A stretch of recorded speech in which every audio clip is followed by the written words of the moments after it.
स्वामी समर्थाच्या अनेक लीला आहेत आणि यातून आपल्याला शिकायला मिळतं. स्वामींनी आपल्या अनुभवातून प्रत्येकाला शिकवण दिली आहे असे आपण म्हणू शकतो. ही अशीच एक स्वामींची घटना आहे जी आपल्यासाठी प्रेरक ठरते. श्री स्वामी समर्थ चोळप्पाच्या मुलांबरोबर गोट्या खेळत होते. स्वामी म्हणतात, जिंकायचं असेल तर नेम अचूक पाहिजे, लक्ष केंद्रित करावं लागतं.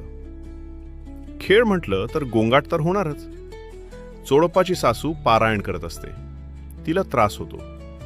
चोळप्पाची पत्नी स्वामींना थोड्या चिडक्या स्वरात, निदान थोड्या वेळपर्यंत तरी शांतता राखा असं म्हणते.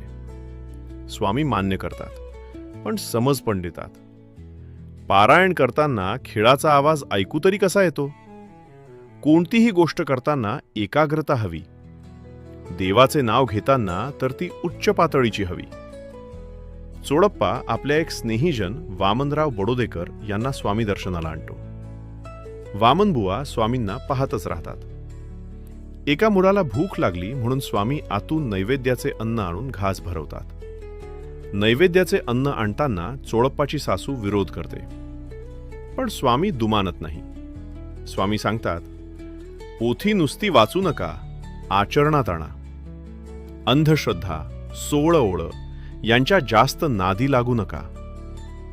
चोळप्पाची पत्नी आणि सासू चोळप्पाजवळ तक्रार करतात, पण चोळप्पा